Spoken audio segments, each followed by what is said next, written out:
Hi guys, welcome to Singh digital. आज की इस वीडियो में हम बात करने वाले हैं बीसीए थर्ड सेमेस्टर के बाकी दो पेपर्स के बारे में। प्रीवियस वीडियोस में हमने बीसीए थर्ड सेमेस्टर के दो पेपर्स के बारे में बात की थी, जिसका सब्जेक्ट कोड था बीसीए 301 एंड बीसीए 302। आज हम बात करने वाले हैं थर्ड पेपर के बारे में, जिसका नाम है प्रिंसिपल ऑफ ऑपरेटिंग सिस्टम, जिसका सब्जेक्ट कोड है बीसीए 302। चलिए हम यूनिट वाइज डिस्कस करते हैं कि आपको क्या पढ़ना है। तो सबसे पहले हम बात करते हैं यूनिट वन में। यूनिट वन में आप इंट्रोडक्शन देखते हैं ऑपरेटिंग सिस्टम के एंड डिफरेंट फंक्शनैलिटीज़ के बारे में आप जानते हो कि ऑपरेटिंग सिस्टम के क्या क्या फंक्शंस होते हैं। देन फर्दर आप evaluations of operating system, types of operating system में batch operating system, time sharing operating system and real time operating system के बारे में पढ़ते हो। साथ ही साथ आपको सिस्टम प्रोटेक्शन के बारे में, सिस्टम कंपोनेंट्स, सिस्टम के स्ट्रक्चर्स एंड ऑपरेटिंग सिस्टम के सर्विसेज क्या होते हैं, ये सारी चीज़ें आपको पढ़ाई जाएंगी जब आप कॉलेज में जाओगे। तो अब हम बात करते हैं यूनिट नंबर 2 की, जहाँ पे आप कंकरेंट प्रोसेस के बारे में पढ़ते हैं। वहाँ पे आप प्रोसेस क्या होता है, प्रोसेस स्टेट डायग्राम क्या होता है, स्टेट ट्रांजिशंस क्या होते हैं, इंटरप्ट्स क्या होता है, प्रोसेस कंट्रोल ब्लॉक्स के बारे में पढ़ते हैं एंड साथ ही साथ प्रिंसिपल ऑफ कंकरेंसी के बारे में पढ़ते हैं। और यहाँ पे एक प्रॉब्लम्स होती है, प्रोड्यूसर कंज्यूमर्स प्रॉब्लम्स के साथ साथ आप क्रिटिकल सेक्शंस को भी देखते हैं। तो ये रही यूनिट नंबर 2 के बारे में।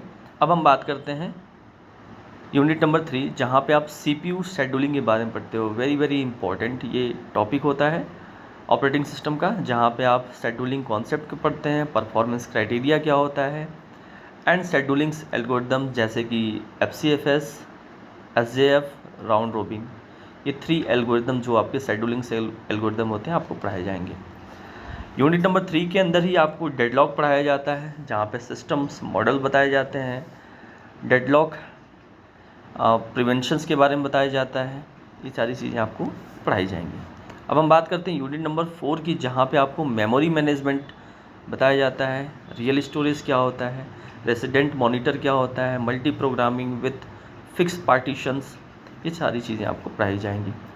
यहाँ पे मैं इसको यूनिट 4 को यहाँ पे मार्क कर दे रहा हूँ, आप देख सकते हो। ठीक है, आगे बढ़ते हैं। हम बात करते हैं यूनिट नंबर 5 की, जहाँ पे आपको यूनिक्स एंड लिनक्स के बारे में पढ़ाया जाता है। आप सिस्टम यूनिक्स के कर्नल एंड यूटिलिटीज के बारे में पढ़ते हैं, फाइल एंड डायरेक्टरीज के बारे में पढ़ते हैं, साथ ही साथ सिंगल एंड कंपाउंड स्टेटमेंट्स के बारे में आपको पढ़ाया जाता है।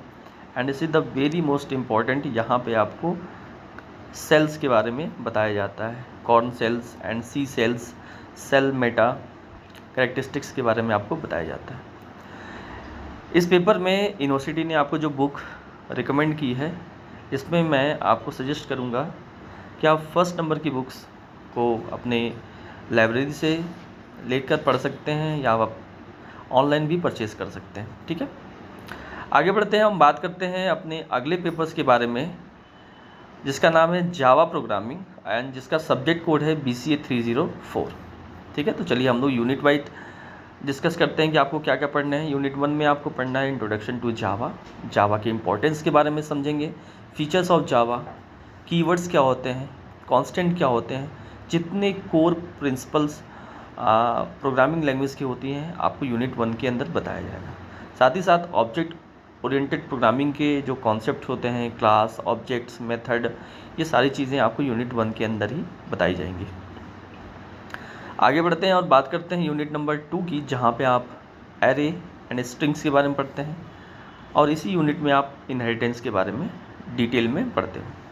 ठीक है, आगे बढ़ते हैं और बात करते हैं यूनिट नंबर 3 की, जहाँ पे आपको exception handling, multi threaded programming के बारे में डिटेल में बताया जाएगा। और ये object oriented programming and Java programming में बहुत ही इंपॉर्टेंट कॉन्सेप्ट होते हैं।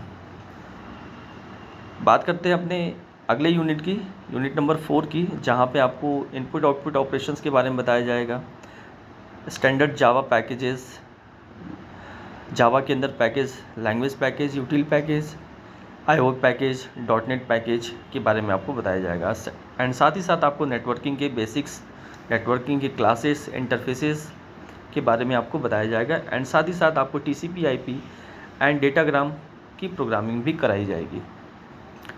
लास्ट में हम बात करते हैं यूनिट नंबर 5 की, जहाँ पे इवेंट हैंडलिंग का कॉन्सेप्ट आपको बताया जाएगा। इवेंट हैंडलिंग के क्या मैकेनिज़म्स होते हैं, यहाँ पे इसको यूनिट नंबर 5 को मैं मार्क कर दे रहा हूँ, जहाँ पे event models, class, event listener, interface, adapter classes, working with Windows, graphical and text, and साथ ही साथ AWT कंट्रोल्स के बारे में भी आपको यहाँ पे पढ़ना होता है। एंड एक कॉन्सेप्ट और भी है जहाँ पे हम एप्लेट का कॉन्सेप्ट पढ़ते हैं जावा के अंदर।